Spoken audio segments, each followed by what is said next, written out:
When a young John D. Rockefeller looked up to his father during his childhood, he may not have seen many qualities to admire. In fact, his father's somewhat dubious character might have been the catalyst for John's eventual immense wealth. His father once famously remarked, "I cheat my boys every chance I get. I want to make them sharp." His father, a man who traveled around the USA peddling what we might call today snake oil to cure various ailments, had a knack for scams and didn't always come home with the money after his travels. As a result, John's mother continually urged her son to work hard and save money. John took this advice to heart and would eventually become synonymous with wealth. In fact, he would go on to become the first billionaire in the United States. But how did he achieve such financial success? John D. Rockefeller was born on July 8, 1839 in New York State. His parents were William Avery Rockefeller and Eliza Davison. His father, known as Bill, wasn't exactly a paragon of morality. When he wasn't traveling the country selling dubious elixirs to cure various ailments, he was known for his many extramarital relationships. Young John was primarily raised by his mother, a devout Christian who was the polar opposite of her husband. Devil Bill, as his father was nicknamed due to his shady dealings, may have passed on the ability to make money in difficult circumstances to John, but it was his mother's frugality and emphasis on saving that had a more significant influence on him. John's father taught him the art of selling something mediocre and making it sound exceptional, while his mother instilled in him the importance of saving money and then investing it wisely.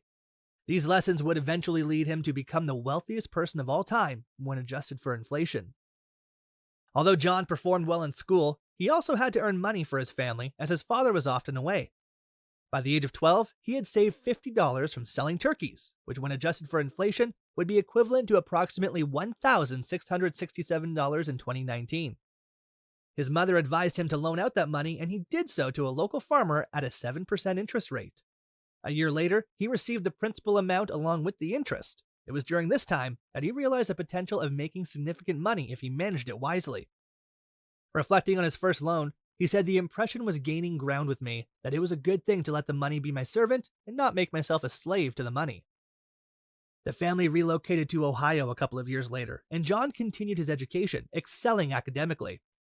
He attended college, where he learned subjects such as bookkeeping, commercial history, banking, and currency exchange.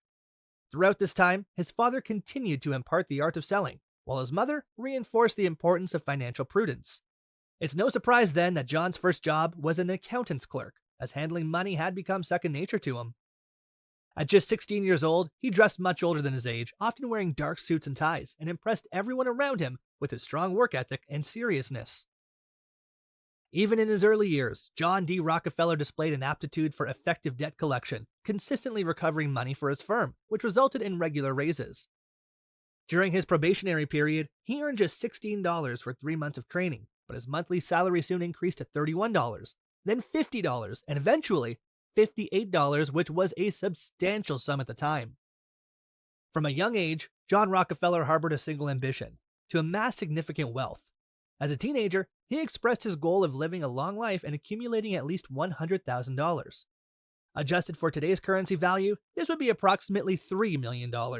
His ambition was substantial, but he would go on to surpass this goal significantly. He also fulfilled his wish to live a long life, passing away just 2 years short of a century. By the age of 20, John had saved $800, equivalent to nearly $25,000 today. Eager to invest in a company, he needed more capital, so he managed to secure an additional $1,000 from his father, who must have been doing well at that time, as this amount is over $30,000 in today's money. His father, ever the businessman, stipulated a 10% interest rate on the loan. John dutifully repaid his father, as most of his ventures at the time proved profitable. His business partnership with Clark flourished, with first-year profits totaling $4,400, approximately $136,000 today, and second-year profits reaching $17,000, around $496,000 today. This success allowed John to further invest his earnings. The outbreak of the Civil War presented lucrative opportunities, as war necessitates various supplies. John's company, Clark and Rockefeller, profited handsomely from supplying goods to the Union forces. He ventured into the refined oil industry, which proved highly profitable and contributed to his growing wealth.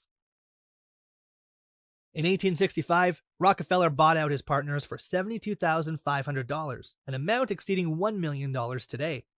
This pivotal deal significantly enriched him. Rockefeller not only earned substantial sums, but also borrowed and reinvested wisely. Just 3 years later, he established the world's largest oil refinery in New York, laying the foundation for the Standard Oil Refinery Company. Rockefeller began purchasing competitors, effectively creating a monopoly in the oil industry. He rationalized this by telling himself he was doing these smaller companies a favor as they would likely fail anyway, dubbing himself an angel of mercy. By the end of the 1870s, he had already possessed immense wealth, controlling approximately 90% of the oil production in the USA, estimated to be worth around $26 million in today's currency. Yet he was far from finished. Recognizing the need to transport oil efficiently, Rockefeller championed the construction of underground pipelines, facing stiff competition from the railroad industry, which he ultimately overcame. In the 1880s, Standard Oil, under John D. Rockefeller's leadership, faced accusations of being both excessively large and employing questionable business practices. However, John saw this as part of a competitive game where only the strongest would survive. The New York Times strongly criticized Standard Oil, describing it as the most cruel, impudent, pitiless, and grasping monopoly that ever fastened upon a country. During this period, Standard Oil had over 100,000 employees, 20,000 domestic wells, 4,000 miles of pipelines, and 5,000 tank cars. Rockefeller expanded his wealth further when automobiles emerged, as he began producing gasoline for these vehicles. His business empire also extended into the steel industry.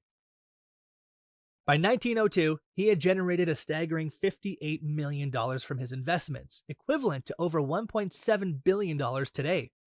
Despite this immense wealth, negative attention began to surround Rockefeller due to allegations of unscrupulous practices.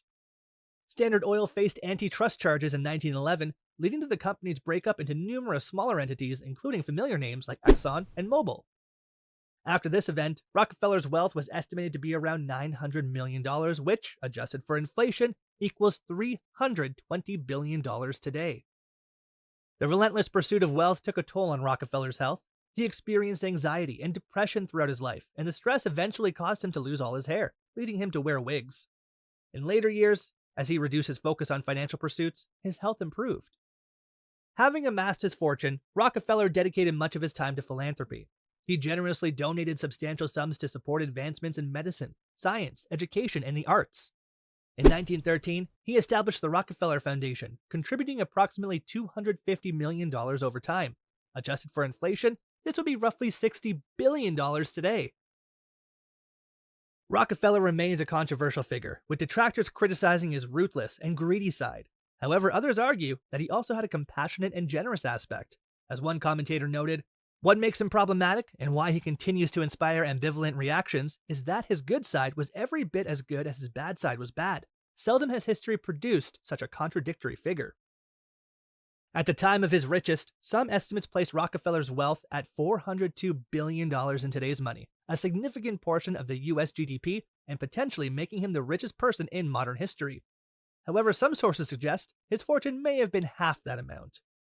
In his later years, at the age of 86, Rockefeller penned a poem that expressed his life's contentment.